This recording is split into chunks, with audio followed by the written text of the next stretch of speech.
नमस्कार जी, अपडेट में आपका स्वागत। मैं हूं अश्विनी गुप्ता और इस समय हम कांग्रेस कार्यालय में मौजूद हैं। यहाँ पर रमन भल्ला जो मीडिया से बात कर रहे हैं, आपको सुनवाते हैं। पूरे इलाके में लोगों में जोश भरा हुआ है और अपने घर में वापस यहाँ पे आ गए। परेशानी तो भाजपा को होनी चाहिए, कोई दिक्कत नहीं। यहाँ पे लोग बड़ा बेसब्री से इंतजार कर रहे हैं और चुनावी जंग यहाँ पे होगी। सर, किस तरह की टक्कर देखते हैं आप अभी सीट के ऊपर चौधरी लाल सिंह के वापस आने के बाद? टक्कर जम्मू कश्मीर में तो कहीं है ही नहीं, क्योंकि इन लोगों ने जो आज सत्ताधारी पार्टियों में अहम भूमिका यहाँ पे निभाने के लिए अपना रोल अदा किया, तो 2014 के बाद इनसे सवाल पूछेंगे कि आप लोगों को यहाँ तक पहुँचाया। हमारी लड़ाई भाजपा के लोगों के साथ कम है, जयचंदों से ज्यादा, क्योंकि जम्मू कश्मीर में जिस ढंग से उन्होंने जयचंद का रोल अदा किया, हमारी रियासत छीन ली गई, हमसे स्टेट बजट छीना गया, गवर्नर की पोस्ट छीनी गई, लोगों को रोजगार कहीं नहीं मिला, प्राइवेट सेक्टर में इन्वेस्टर तो कोई यहाँ पे नहीं आया, टूरिस्ट पिलग्रिम स्टेट है उनको देखने के लिए कोई नहीं आया।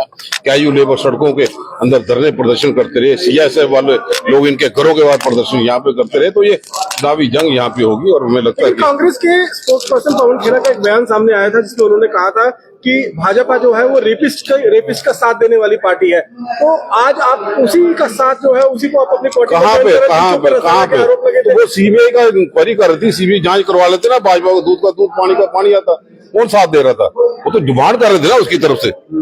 सीबीआई की डिमांड अगर करते तो क्या दिक्कत थी? आज भाजपा ने तो इन लोगों को इस्तेमाल किया ना। अगर वो बात करते थे कि सीबीआई की जांच हो, दूध का दूध पानी का पानी है, कौन साथ दे रहा था उसका? तो ये मनगढ़ंत कहानी है, भाजपा की फ्रस्ट्रेशन है।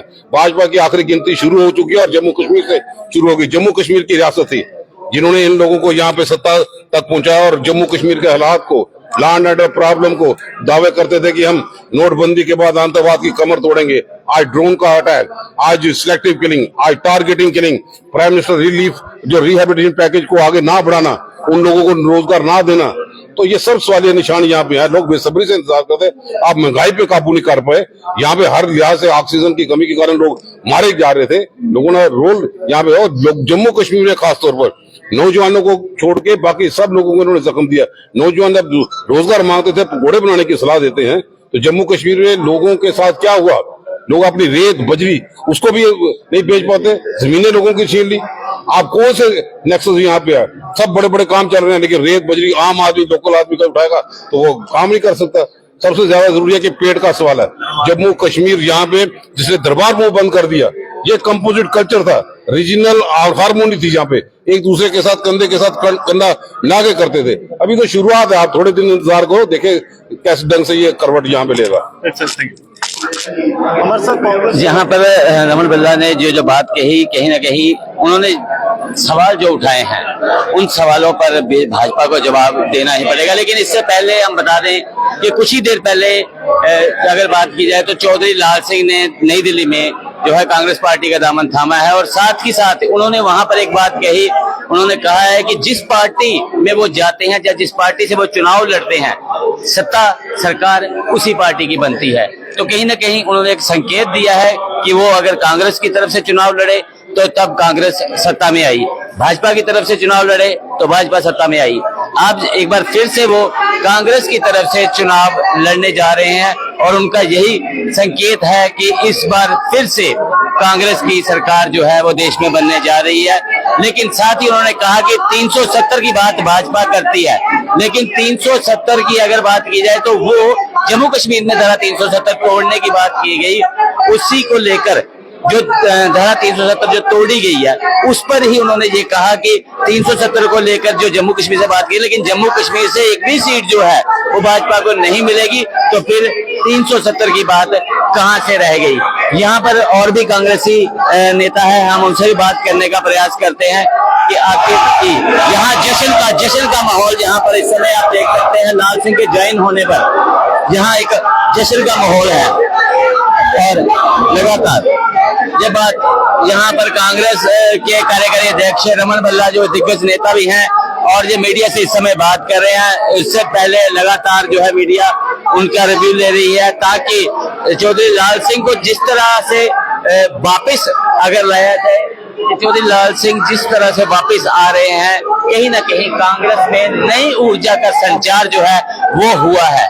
और इसी पर जो है आज यहाँ पर कांग्रेस के बहुत से नेता यहाँ पहुंचे हुए हैं, हम उनसे भी बात करने का प्रयास करते हैं। यहाँ पर एक बिल्कुल जश्न का जो है माहौल नजर आ रहा है। तो हम यहाँ पर रमन भल्ला जी के अगर हम कहें तो पुत्र जो कि राजनीति में बड़े सक्रिय हैं, हम उनसे भी जो है बात करने का प्रयास करेंगे। तो कहीं ना कहीं अगर बात की जाए तो आज यहाँ पर हम आपसे बता दें, अभी हम यहाँ पर हमारे साथ जो है मौजूद हैं रमन भल्ला जी के पुत्र जयसिद्ध भल्ला। लाल सिंह ज्वाइन किए गए हैं, आज उन्होंने दोबारा फिर से एक बार कांग्रेस को ज्वाइन कर लिया, लेकिन कांग्रेस में एक नई ऊर्जा एक देखने को मिल रही है। क्या लाल सिंह से पहले कांग्रेस को विश्वास नहीं था कि ये वो सीट जीत पाएंगे? देखिए, वो हमको पहले भी विश्वास था कि हम वो सीट जीतेंगे, क्योंकि हमारे को जो सपोर्ट करते हैं वो तो जो आम जनता है वही सपोर्ट करती है, चेहरा कोई भी हो।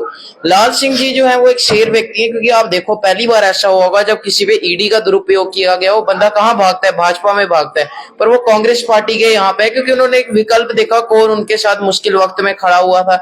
रविंद्र रैना जी की तरह थोड़ी है जो कहते हैं मेरे भाई जैसा है और ईडी भेजते हैं उनके घर के ऊपर। उनको सही पता था कि असली भाई कौन सा है, तो वो यहाँ पर आए हैं और पार्टी और मजबूत हुई है। और कुछ दिनों के अंदर और फॉर्मर मिनिस्टर आते हुए दिखाई देंगे।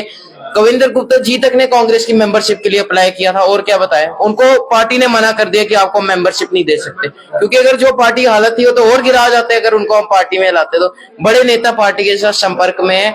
एक बिलावर से पार्टी को हमारे को बूस्ट मिलेगा, उधमपुर से हमारे को बूस्ट मिलेगा, और आपका वो जो डोडा वाली सीट है वहां से हमको बूस्ट मिलेगा, वहां से फॉर्मर मिनिस्टर हमारे साथ संपर्क में। लेकिन अगर उधमपुर डोडा सीट की हम बात करें तो वहां पर इस समय भाजपा की तरफ से फिर से पीएमओ डॉक्टर जितेंद्र सिंह को चुनाव मैदान में उतारा गया। वहीं गुलाम नबी आजाद की पार्टी डीपीएपी ने भी जीएम सरूरी को इस चुनाव मैदान में उतार दिया है। लेकिन इन सब के बीच जो बात सुनने को मिल रही है कि गुलाम नबी आजाद के जो सरूरी साहब को वहां उतारने का मकसद कहीं ना कहीं कांग्रेस को चोट करना था, क्या वो डैमेज कर पाएंगे? जिसकी पार्टी के अंदर ही पाप नाम हो, पाप, उसको कौन वोट देगा, कौन पाप कमिट करना चाहेगा? इनकी पार्टी ऐसा कोई है ही नहीं। इनके स्पोक्स पर्सन से कल मेरी डिबेट हुई कि आप एक ऐसा बूथ या कॉन्स्टिट्यूएंसी नहीं है जहां आप लीड ले सकोगे। ये कोई रेस में नहीं है, 2-3 हजार के ऊपर इनका कोई वर्चस्व नहीं है पूरे वहां पे। इनके ऊपर बात करना अपना वक्त बर्बाद करने जैसे।